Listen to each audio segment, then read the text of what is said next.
नमस्कार, आप सबों का बहुत बहुत स्वागत है वैभव क्लासेस के इस YouTube परिवार पर। आज के इस वीडियो में हम लोग जानेंगे कायिक प्रवर्धन यानी कि वेजिटेटिव प्रोपगेशंस जो होते हैं क्या होते हैं, यह कितने प्रकार का होता है और ये किस प्रकार से जो है महत्व रखते हैं, यानी इनके कौन कौन से महत्व होते हैं। आसान भाषा में ऐसे हम लोग समझें कि जो है कायिक प्रवर्धन का महत्व क्या क्या होता है, और हम लोग देखेंगे कि यहाँ पर जो है गीमा का फॉर्मेशंस कहाँ पर होता है, गीमा कब से आप क्या समझते हैं, और कायिक प्रवर्धन की जो प्राकृतिक विधि है। वैसे कायिक प्रवर्धन की दो प्रकार की विधियाँ होती हैं, एक होता है प्राकृतिक विधि और क्या होता है कृत्रिम विधि, है ना। तो यहाँ पर दो प्रकार होते हैं और हम लोग देखेंगे लास्ट में ग्राफ्टिंग विधि से क्या समझते हैं, ग्राफ्टिंग विधि कैसे करते हैं, है ना। तो चलिए आज का वीडियो स्टार्ट करते हैं और हम लोग देखते हैं सबसे पहले कायिक प्रवर्धन का महत्व। सबसे पहले हम लोग ये जानें कि पौधे का जो निर्माण होता है ना, वह एक बीज से होता है। जब हम लोग उसको उचित परिस्थिति देते हैं, जैसे हवा देते हैं, पानी देते हैं, मिट्टी देते हैं, तापमान देते हैं, तो उससे क्या होता है एक नन्हा पौधा निकलता है और तब जाकर के उस पर वृद्धि विकास के बाद वो संपूर्ण पौधों में बदल जाते हैं, है ना। तो यहाँ पर जो है नॉर्मली जो है पौधे बीज से आते हैं, लेकिन जब ऐसा पौधा हो कि जिसमें बीज बने ही ना, तो उसको हम लोग किस प्रकार से जो है ग्रो कराएंगे। तो उसमें या तो हम लोग उनके रूट सिस्टम से, है ना, या तो उसके शूट सिस्टम से यानी जड़ से, तना से, पत्ती से, या पौधे के किसी अन्य भाग से जो है हम लोग पौधे का निर्माण करते हैं।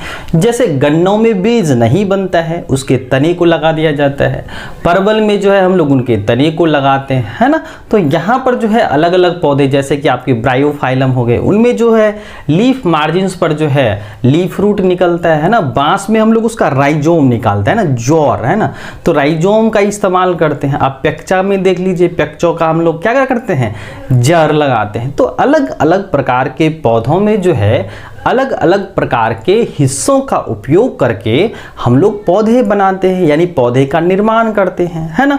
तो यहाँ पर एक ऐसे पौधे जिसमें बीज बने ही ना, तो उसमें क्या होता है ये सारा जो प्रोसेस यानी कि कायिक प्रवर्धन की जो प्रक्रियाएं होती हैं ये हम लोग अपनाते हैं। तो चलिए एक एक करके हम लोग देखते हैं कायिक प्रवर्धन का क्या क्या महत्व है। तो पहला है यह एक क्या होती हैं, तीव्र विधि होती हैं। क्या होती हैं, जल्दी जल्दी बढ़ने वाली होती हैं, पौधे होते हैं। दूसरा है कि यह प्रक्रिया जो है उन पौधों में कारगर होती हैं, यानी कि जो कायिक प्रवर्धन की जो प्रक्रिया होती है ना, उन पौधों में हम लोग करते हैं जिसमें बीज का निर्माण नहीं होता है, यानी सीधे सीधे कहें कि सीडलेस प्लांट, यानी वैसे पौधे जिसमें बीज नहीं बनता है।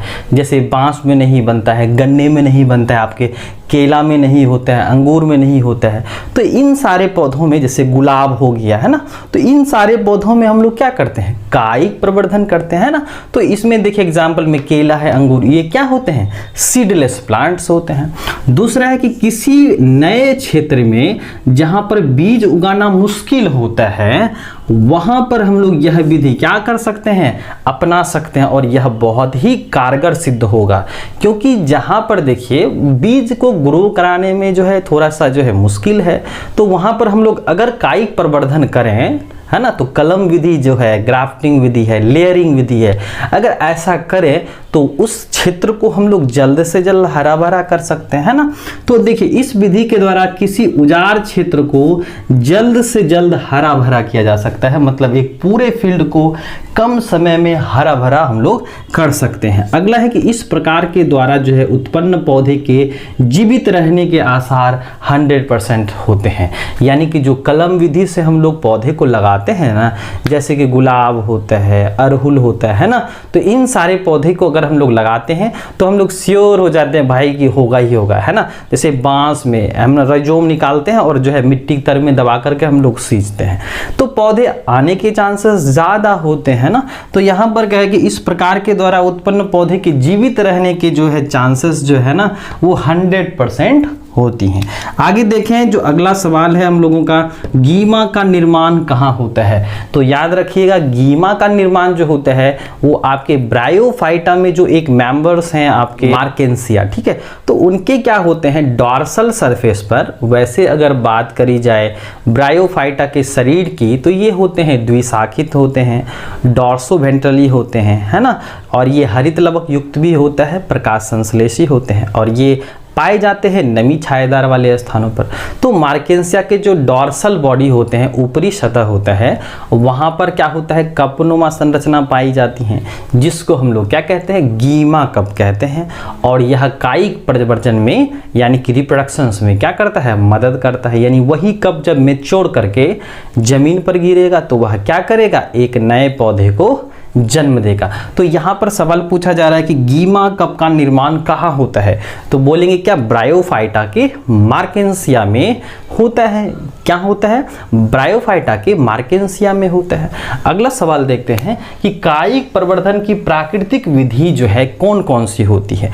तो हम लोगों ने ये भी देखा अभी कि जो प्रवर्धन है ना, रिप्रोडक्शंस है आपके जो है कायिक प्रवर्धन दो प्रकार के होते हैं। एक होता है प्राकृतिक विधि और एक होता है कृत्रिम विधि। प्राकृतिक विधि जिसमें जो है मनुष्य की सहभागिता नहीं होती है, यानी कि नेचुरल वेजिटेटिव प्रोपगेशंस होता है ये, जिसमें आपके रूट सिस्टम के अंतर्गत आते हैं डहेलिया।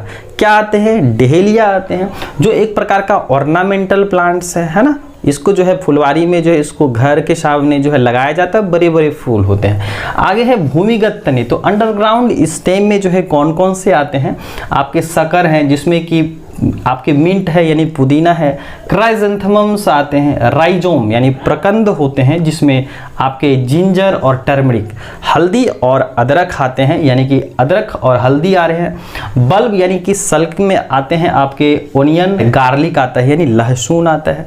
ट्यूबर के अंतर्गत आपका पोटैटो आता है। तो यहाँ पर हम लोग क्या करते हैं इसको नेचुरली प्रोपेगेट्स कराते हैं और हम लोग आवश्यकता अनुसार भी हम लोग इसको क्या करते हैं जैसे कि हम लोग क्या करते हैं लहसुन को अलग अलग हम लोग हिस्सों में बांटते हैं और उससे जो है एक नया पौधा बनता है।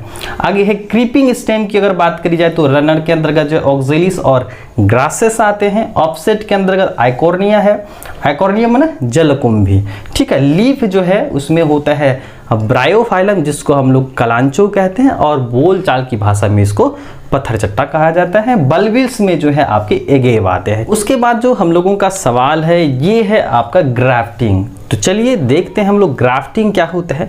तो देखिए ग्राफ्ट मतलब होता है जोड़ना। तो यहाँ पर हम लोग ग्राफ्टिंग विधि जो होती है ना वह कायिक प्रवर्धन की क्या होती है कृत्रिम विधि होती है। क्या होती है? कृत्रिम विधि, यानी कि यह मैन मेड प्रोसेस होता है जहाँ पर मनुष्य की आवश्यकता अनुसार जो है हम लोग क्या करते हैं दो पौधे को इस प्रकार से काटते हैं और जोड़ा जाता है, जिसमें जो है वो दोनों पौधे जो है एक ही पौधों के रूप में विकसित हों। जैसे हम लोग क्या करते हैं जो हिस्सा जो है लेते हैं रूट सिस्टम बनाने के लिए तो उसको हम लोग बोलते हैं स्ट्रोक। क्या बोलते हैं? स्ट्रोक कहते हैं। और जो शूट सिस्टम बनाएगा उसको क्या बोलते हैं हम लोग नवपल्लव या साइकोन कहते हैं।